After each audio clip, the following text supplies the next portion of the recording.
There is a person you probably know, perhaps you see them every morning in the mirror, or maybe they're sitting across from you at the dinner table right now. On the outside, they look like the standard issue human. They work, they smile at the right jokes, and they move through the world with the rhythmic efficiency of a well-oiled machine.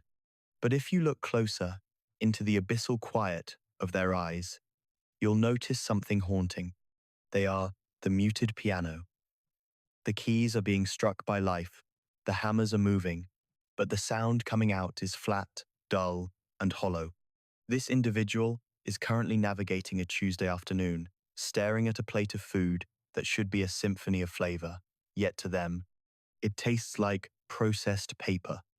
They are watching a sunset that should be a tectonic shift of beauty, yet they feel as much emotion as if they were looking at a blank Excel spreadsheet.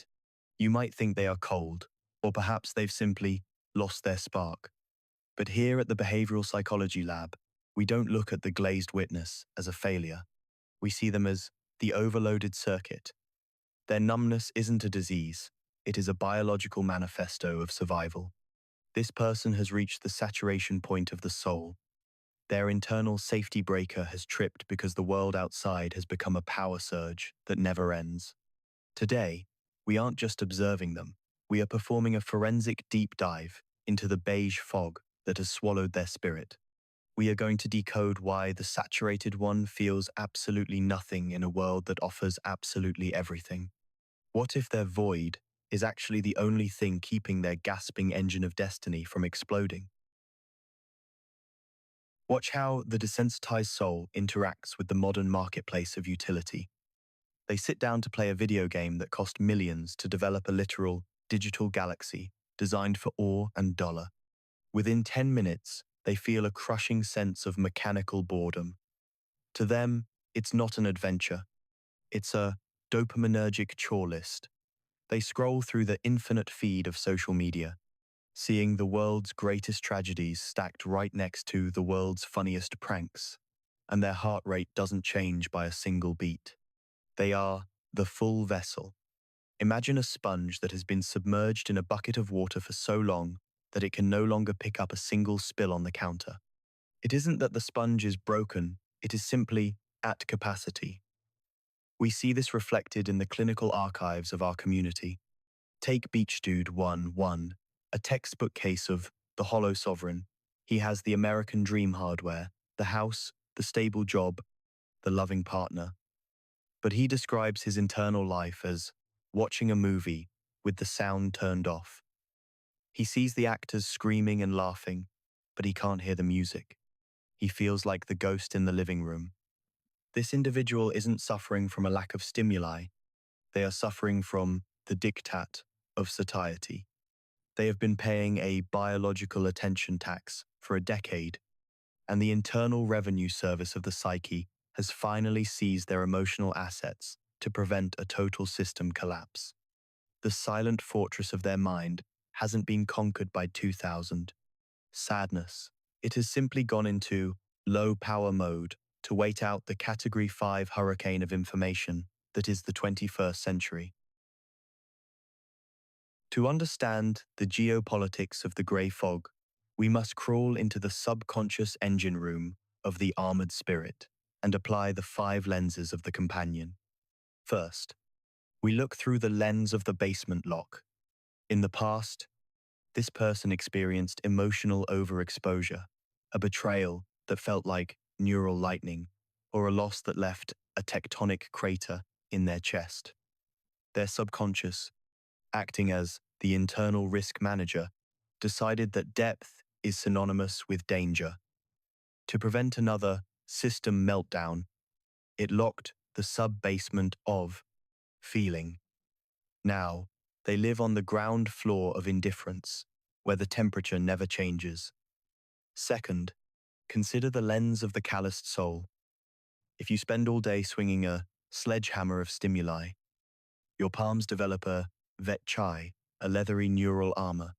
Their spirit has grown, a thick, protective skin to survive the abrasive surface of modern life. They don't feel the soft touch of joy because they are wearing full-plate armor. Third, is the lens of the biological anchor.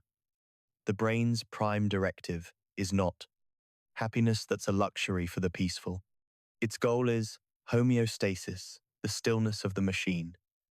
When the external noise becomes a roar, the internal governor limits the engine's RPM. Their numbness is the engine brake of their sanity. Fourth, we look through the lens of the ancestral echo. This person is a Paleolithic nomad trapped in a hyperspeed panopticon. Their ancestors were seasonal engines they had. Winters of silence and months of boredom. The saturated one hasn't had a silent hour since the 2010s. Their internal garden has been overwatered until the roots have rotted away. Fifth, and most subtle, is the lens of the secret armistice. They have signed a silent treaty with the world.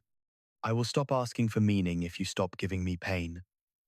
They are the neutral territory, a place where the grass doesn't grow, but the fires can't catch. The science of this abyssal quiet is as tangible as the heavy air before a storm. Let's talk about compassion fatigue, the surgical muting of the mind. By the time this individual finishes their morning coffee, they have likely witnessed more digital suffering than a medieval villager saw in an entire lifetime.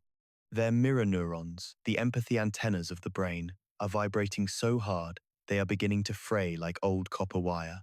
To prevent a total power surge that would fry their heart center, the anterior cingulate cortex has performed an emergency shutdown. They are the unplugged microphone.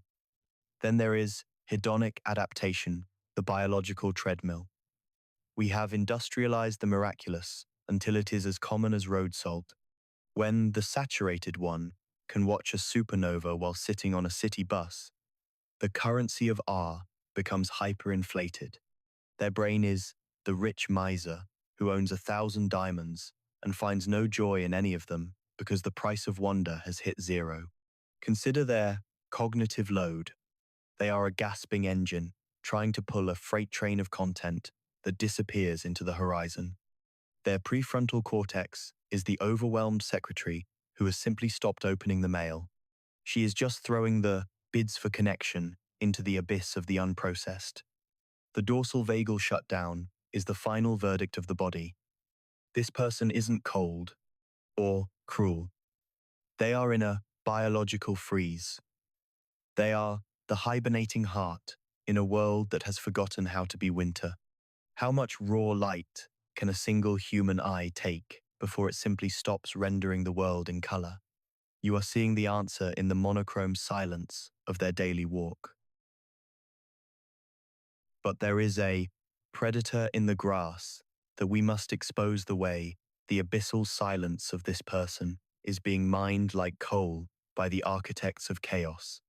The developers behind the digital labyrinths of the modern world know that the saturated soul is their most valuable natural resource. When this person feels dead inside, they don't put the phone down. They scroll times faster, asterisk. They are the restless ghost, haunting the digital graveyard, looking for a pulse of life in a machine made of glass and copper. The algorithm is a predator of the numb. It sees their neutral expression, and it doesn't offer them peace. It offers them the extreme. It pushes the shocking, the outrageous, and the impossible, because it is desperate to find the one sharp needle that can poke through their neural callus and get a click. It is an arms race between the brain's need for safety and the machine's need for life force. The saturated one has become the mind territory, and their boredom is the fuel used to power an empire of noise. They have weaponized this person's low signal mode to keep them trapped in the infinite loop. They think they are relaxing, but they are actually a battery in a circuit that is slowly bleeding their emotional voltage to power someone else's bottom line. They are the static-filled radio being used to test the limits of human satiety. The watchers on the tower know that as long as this person stays disconnected from their own heart, they will stay connected. to the grid. So, how do we begin the reclamation of the ruined house for someone who has forgotten how to feel? It is not through more effort or self-help manuals, but through the great subtraction. Let's use the companion's tactical toolkit. First, we start with the 3-foot sovereignty. For the next week, this person's world must be only as big as their arms can reach. If it doesn't happen within 3 feet of their skin, if they can't touch it, smell it, or hear it without a speaker, it must be treated as non-existent. This is a surgical severing of the global stress nerve. It is the pilot bringing the plane down through the digital clouds to walk on the actual, muddy ground.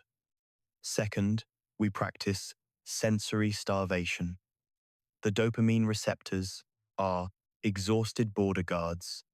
They need the great intermission. This individual must find a chair, not a thinking chair, just a place to sit and do absolutely nothing for 30 minutes a day. No improving. No being present. Just being the empty cup. They must let the abyssal silence be their only guest. It will feel like neural withdrawal. The brain will itch for the digital pacifier. They must let it itch. We are waiting for the internal fire to cool so the metal can finally hold its shape. Third, they must embrace amor fati, the love of the quiet. They must stop apologizing for being the muted bell. The bell isn't broken. It is resting its metal. The moment they stop fighting the numbness begins to turn into quietude. And quietude is the sacred mud, where the bulb, lotus of the spirit, is waiting for the right season to bloom. Fourth, they must speak to the engine room. They should talk to that numb version of themselves like a wounded comrade. I know why you turned off the lights. It was a good plan. It kept us alive. But the storm is passing, and we can turn on one small candle together now. Peace isn't the scream of joy. It is the absence of the war within the walls. As we sit here in the inner citadel of this observation, I want to leave you with a thought that the fate observer carries into the abyssal night.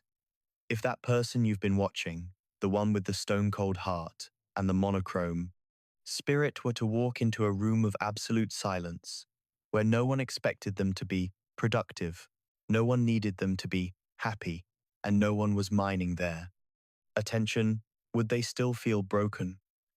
Or would they finally realize that they have just been holding their breath for a decade, waiting for permission to exhale? You've been told that numbness is a failure of humanity, but I tell you, it is a biological manifesto of resistance. It is the proof that the sovereign mind cannot be hyperlinked into a collective hive without its own consent. This void is the great filter of the modern age. The behavioral psychology lab is going dark, but the internal dawn is waiting in the abyssal quiet. Go out and find that person, whether they are in the mirror or across the room. Don't ask them to cheer up. Don't ask them to feel more. Just sit with them in the silence. Feel the weight of the atmosphere against your skin. That is the touch of the real world trying to find a way back into the citadel. If you recognize that this third person is actually you, or perhaps someone you once held dear but lost to the fog, leave a single mark, a period, in the comments below.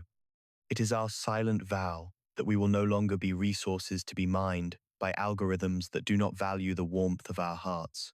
We are the watchers on the tower, the ones who choose to feel nothing for a while, so that we can protect the last seeds of truth inside.